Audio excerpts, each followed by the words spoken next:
आपके जीवन में ऐसा लगने लगे कि हाँ बहुत कष्ट है, कर्जा भी बढ़ गया, तकलीफ़ें भी बढ़ गई, बहुत दुख भी बढ़ रहा है, कहीं परिवार सही नहीं चल रहा है, तो प्रयास करते रहा करो। हफ्ते में एक बार एक चावल का दाना जल के पात्र में डाल लिया, एक काली मिर्च जल के पात्र में डाल ली और उस जल को ले गए, थोड़ा सा चंदन का छींटा डाल दिया, ले जाकर शिव जी को समर्पित कर दिया। शंकर को जल चढ़ाने के लिए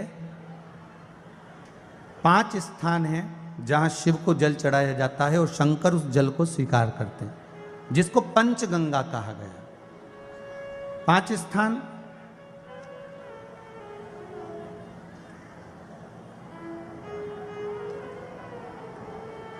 अच्छे से समझ लीजिएगा, जब भी शिव मंदिर में जाएं तो ये 5 स्थान शिव को जल चढ़ाने के लिए ये रखा है। शिवलिंग, गोल जलाधारी, ये चरण जहाँ से पानी नीचे की ओर जाता है। शंकर भगवान के 13 बच्चे हैं, 13 की 13 बच्चे, शिव जी का संपूर्ण परिवार, 33 कोटि देवता, 64 योगनियाँ, सब शिवलिंग के आसपास में। आप शंकर जी के मंदिर में जाकर ये कभी ना विचार करना कि पार्वती जी को ढूंढना पड़ेगा या गणेश जी को ढूंढना पड़ेगा या कार्तिकेय जी को ढूंढना पड़ेगा या भैरव को ढूंढना पड़ेगा। हमें शंकर के मंदिर में जाकर किसी देवता को ढूंढने की जरूरत नहीं है। जहां शंकर भगवान का शिवलिंग रखा हुआ है वो माता जी का हस्तकमल है, माता पार्वती जी का स्थान है। जहां शिवलिंग रखा है वो शंकर भगवान है।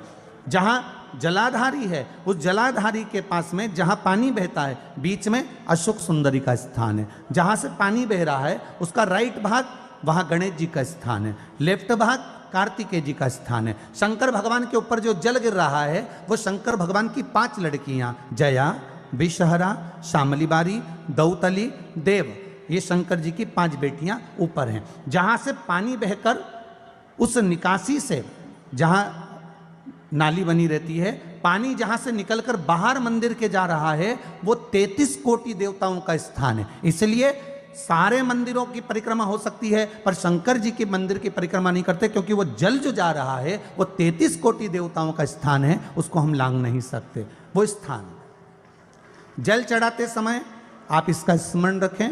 पानी का जब पात्र लेकर जाते हैं मंदिर के अंदर, सबसे पहले शिव जी का जो जलाधारी है उसमें राइट भाग पर अपनी मनोकामना कर कर जल चढ़ाएं, फिर लेफ्ट भाग में चढ़ाएं रोग मुक्ति के लिए। अशोक सुंदरी की जगह पर चढ़ाएं, ये तीसरा स्थान। चौथा स्थान माता पार्वती जी का जो कटी भाग है जहां पर शिवलिंग रखा हुआ है उस भाग पर जल चढ़ाएं, चौथा भाग। 5वां भाग शंकर जी के ऊपर चढ़ाएं। ये 5 जगह पर जल क्रम वाइज चढ़ाएं। आप लोग जाते हो डायरेक्ट जाकर शंकर जी पे जल उंडेल करा जाते हो, सीधे गए और शिव जी पे जाकर आपने जल चढ़ा दिया। हमारे यहाँ शास्त्र कहता है जैसे अपन देवताओं की पूजन करते हैं तो पंडित जी सबसे पहले पूजन किसकी कराते हैं? जम के बोलो जरा, गणेश जी की। गणेश जी के बाद पूजन कराते कराते कराते कराते कराते कराते आगे के सारे देवता कराते कराते कराते कराते फिर इन पर पहुंचते हैं। आप डायरेक्ट मूल पूजन कराते कराते कराते कराते कराते कराते आगे के सारे देवता कराते कराते कराते कराते फिर मूल पूजन पर पहुंचते हैं। आप डायरेक्ट मूल पूजन पे पहुंच जाते हो। और सरल भाषा में समझ लो, जितनी सरल भाषा में समझोगे ना उतना अपने जीवन में उतर जाएगा। इस छत के ऊपर आपको चढ़ना है, निशानी रखी है,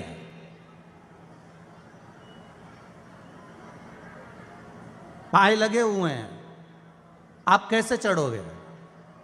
एक एक पाए पर पांव रखकर चढ़ोगे कि डायरेक्ट पहला पे रखोगे आखिरी पर?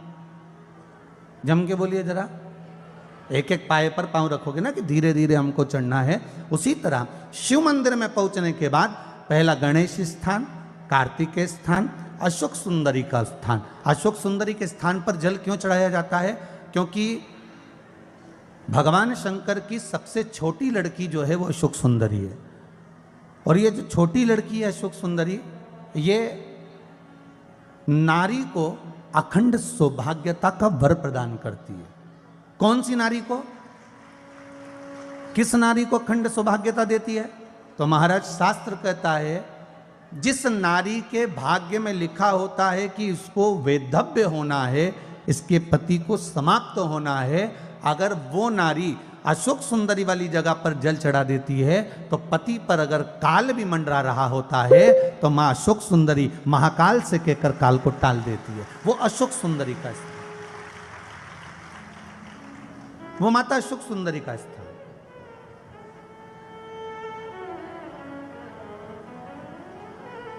जल चढ़ाने का एक नियम है। यहां जल चढ़ाया, फिर कार्तिकेय बाबा को चढ़ाया, फिर अशोक सुंदरी को चढ़ाया, फिर कटी भाग पर। ये कटी भाग बड़ा विशेष भाग है महाराज, बहुत बहुत ध्यान दीजिएगा।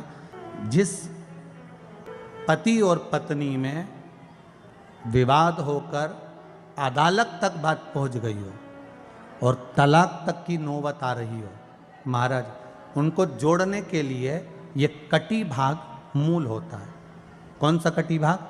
जहां पर शिवलिंग रखा है, जहां शिवलिंग रखा है ये कटी भाग मूल होता है। कहते हैं 5 सोमवार, लिंग पुराण वर्णन कर रही है, 5 सोमवार कटी भाग पर जहां शिवलिंग रखा हुआ है, 3 उंगली में मक्खन लेकर कटी भाग पर मात्र फेर देने पर और उस पर 7 जगह चंदन लगा देने पर पति और पत्नी का संबंध कभी समाप्त नहीं हो सकता, वो जुड़कर ही रहेगा, प्रेम बढ़कर ही रहेगा। कटी भाग का बड़ा बड़ा महत्व है महाराज। शिवलिंग के कटी भाग पर स्वयं मां जगतजननी जगदम्बा अपने हस्त कमल पर भगवान शिव को झेली हुई। अपने दुख को, अपनी तकलीफ को, अपने कष्ट को किसी दूसरे के दरवाजे पर जाकर कभी मत करो, कभी मत।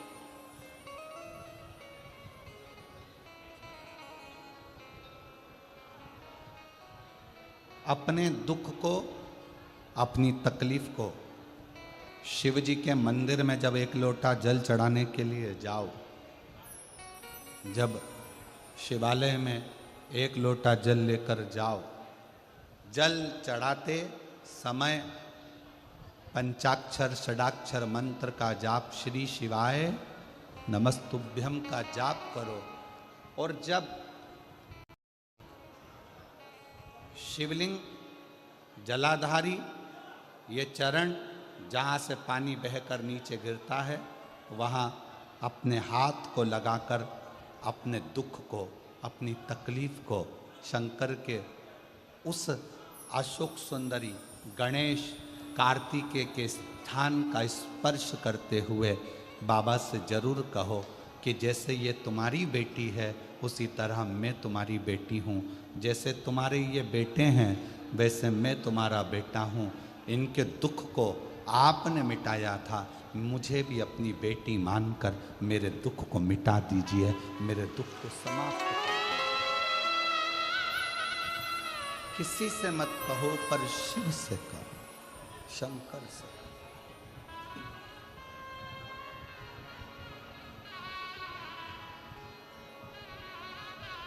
जब आप चरण पकड़कर अशोक सुंदरी की जगह पर अपने हाथ का स्पर्श कर कर, गणेश कार्तिकेय के स्थान का स्पर्श कर कर शिव से कहोगे तो शंकर अपनी औलाद आपको बनाएंगे और अपनी पुत्री समझकर आपका दुख जरूर मिटाएंगे। बैसाख का महीना चल रहा है, शंकर के शिवालय में जाओ। शिव के शिवालय में 3 स्थानों का स्पर्श अवश्य जरूर।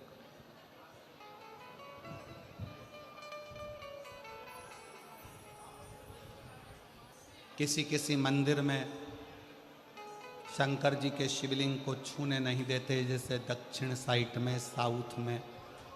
तो अपने ही घर में जो शिवलिंग है उसके 3 स्थानों का स्पर्श अवश्य समझिए।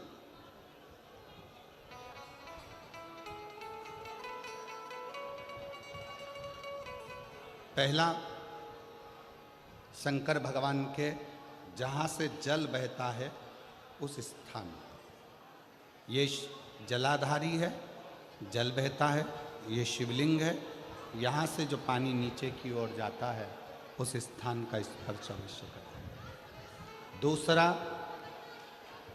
शिवलिंग का जो गोल भाग है, उस गोल भाग में कहीं पर भी अपनी हथेली का स्पर्श अवश्य करें। तीसरा, शंकर भगवान के शिवलिंग का जो ऊपर का भाग है वहाँ अपने अस्त्र का स्पर्श अवश्य करें। तीनों स्थान पर ब्रह्मा, विष्णु और महेश का स्मरण करते हुए जब वैशाख महीने में आप शंकर भगवान को जल समर्पित करें। शिव जी को जब वैशाख के महीने में जल दिया जाए तो दोनों हाथ से अंजलि में कलश रखकर शंकर भगवान की अपने हाथ की अंजलि में जल रखकर शिव जी को जल अवश्य समर्पित करें। शिवरात्रि के वैशाख महीने की शिवरात्रि पड़े, वैशाख महीने की प्रदोष पड़े तो एक बेलपत्र शंकर को अवश्य समर्पित करें। मान लो गर्मी बहुत तेज है, पेड़ों पर बेलपत्र नहीं मिले तो एक दुर्वा शिव को अवश्य समर्पित करें। मान लो बहुत तेज गर्मी पड़ने पर, यहाँ रतनगढ़ में तो हम देख रहे हैं रजी रज धूली धूल इतनी है, मिट्टी इतनी है कि यहाँ तो दुर्वा मिलना भी बड़ा मुश्किल है, तो एक चावल का दाना शिव को जरूर समर्पित करो। उतने में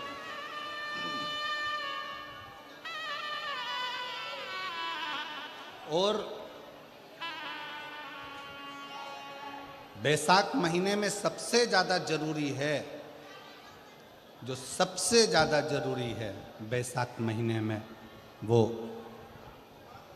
जलाशय अर्थात अपने घर के नज़दीक में कोई पानी का स्थान हो, जलाशय हो, वहाँ का जल शिव को समर्पित करना या शिव के नंदी के पास में। और हम तो कहेंगे शंकर का नंदी केवल मंदिर में मत देखो, आपके घर के आसपास में हमारे मारवाड़ की पहले की रीति रही है।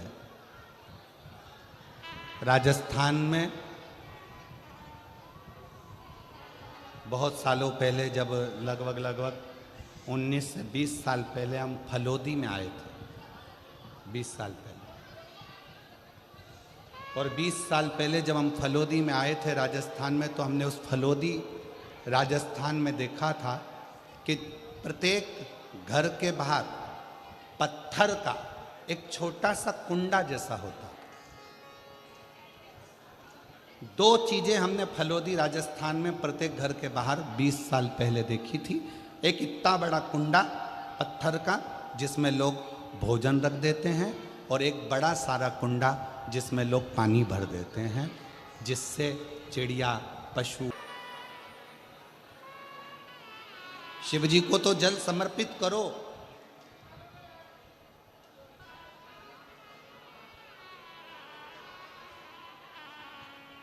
साथ में कोई जीव का भी अगर कल्याण हो जाए आपके एक लोटा जल से, तो उसको भी जल दीजिए, उसको भी।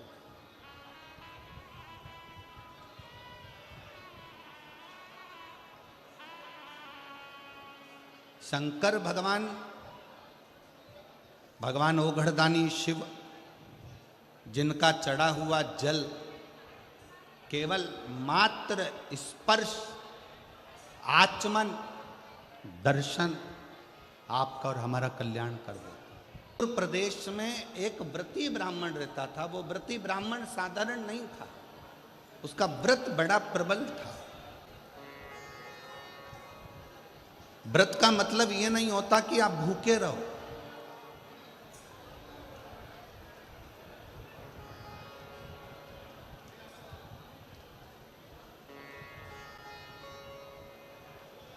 भाई श्री हनुमान प्रसाद जी पोद्धर जी ने अपनी वाणी में कल्याण के शिव अंक में, अगर बन सके तो आप पढ़िएगा, कल्याण के शिव अंक में भाई श्री ने एक लाइन लिखी है।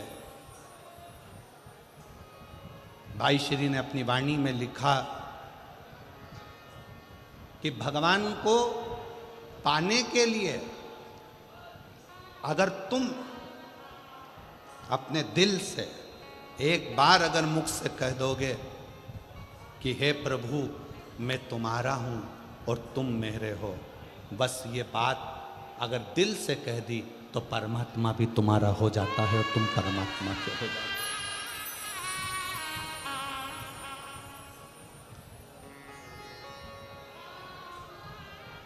जरूरी नहीं कि उपास करोगे तो भूखे रहना पड़ेगा। व्रती का मतलब क्या होता है? व्रती का मतलब क्या है? एक सिंहपुर प्रदेश में एक व्रती ब्राह्मण रहता था। व्रती ब्राह्मण का मतलब यह है कि वो कुछ खाए पीने से या उपास रखने से, साबूदाना खाने से, मोरधन खाने से, चिप्स खाने से, वेपर्स खाने से, पपीता खाने से, सेवफल या केला खाने से व्रत नहीं होता। व्रत का मतलब है कि तुमने एक नियम बना लिया कि मैं रोज अपने घर से एक लोटा जल लेकर शंकर के मंदिर जाऊंगी, या आपने कोई नियम बना लिया कि मैं 15 मिनट शंकर का भजन करूंगी, या नियम बना लिया राम नाम, कृष्ण नाम, शिव नाम जपूंगी, ये तुम्हारा व्रत हो गया। तुम व्रती हो गए। ये व्रत तुमने धारण कर लिया।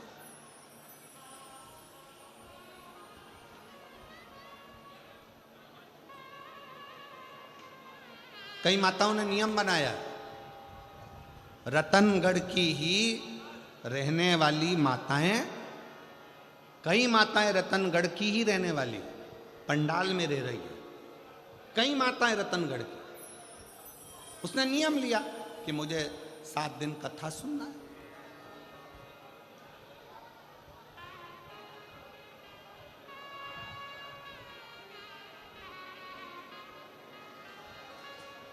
उसका नियम था, व्रती है। व्रत करने का मतलब यह नहीं है कि तुमने उपास करा, कुछ खाया पीना छोड़ दिया, कुछ खाना पीना छोड़ दिया तो भगवान तुमसे प्रसन्न हो जाएगा।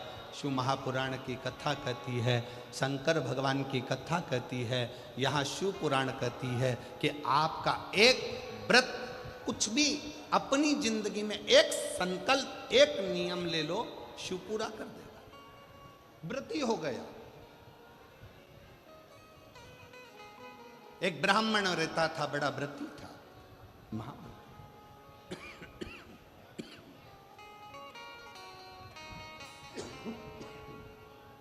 और वो महाव्रती ब्राह्मण, उसकी पत्नी और उसकी बेटी बहुत सुंदर थी। देवलोक की अप्सराएं उसके सामने फीकी थी। ब्राह्मण को ना पत्नी गिनती थी, ना बेटी गिनती थी, ना पत्नी गिनती, ना बेटी। खूब अपशब्द कहते, पत्नी ताना दे देती, आड़ा टेढ़ा बोल देती, अपशब्द कह देती। शिव महापुराण की कथा कहती है, तुम्हारे बच्चे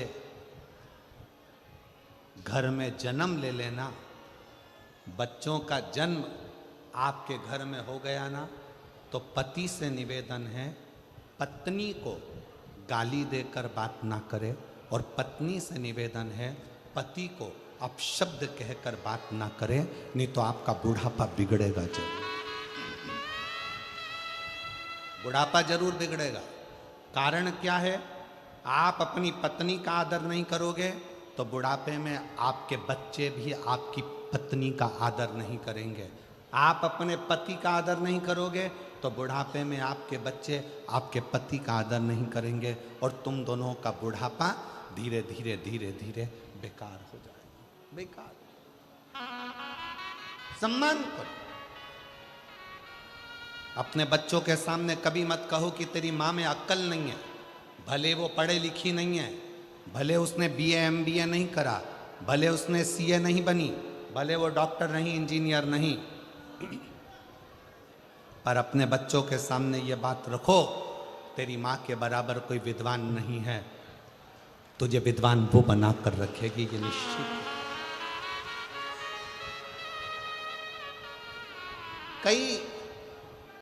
कई माता पिता अपने बच्चों के सामने अपने को ऊंचा दिखाने के चक्कर में अपने पिता को अपशब्द कर, तेरे बाप में तो अकल नहीं है, रत्ती भर की अकल नहीं है, बच्चों के लिए कमाते बन नहीं रहा, यहां वहां घूमता रहता है, तेरा बाप तो पगला है। इस तरह के शब्द जब हम अपने बच्चों के सामने कहते हैं तो बच्चों की दृष्टि में पिता का मान घटते जाता है। कई पिता अपनी पत्नी के लिए कह देते हैं, तेरी माँ में अकल नहीं है, गंवार है, इसका पूरा खानदान बेकार है, पढ़े लिखे तो है नहीं, पूरे ढोर हैं, अकल नहीं है। हम अपने बच्चों के सामने जब पत्नी को इस तरह का शब्द कहते हैं, बच्चों की दृष्टि में वो माँ का सम्मान घटते जाता है। आप करेंगे, नाम जाप करेंगे, स्मरण करेंगे तो थोड़ी ना थोड़ी अड़चन बीच में आएगी, आती है। और उसमें घबराना नहीं है, उस अड़चन में अपन को घबराने का काम नहीं है। एक बड़ा सुंदर व्याख्यान वर्णन है। मान लो किसी काम के लिए आप बहुत दिनों से लगे हुए हो और वो कार्य पूर्ण नहीं हो रहा, बहुत दिनों से लगे हो, मेरा ये कार्य होना चाहिए, मेरा ये कार्य होना चाहिए, मेरा ये कार्य होना चाहिए, और नहीं हो रहा। तो शिव महापुराण का एक बड़ा सुंदर सा भाव कहा, बहुत सुंदर सा भाव वर्णन किया कि बेलपत्र का जो नीचे का जो भाग होता है, बेलपत्र के जो नीचे का जो भाग है,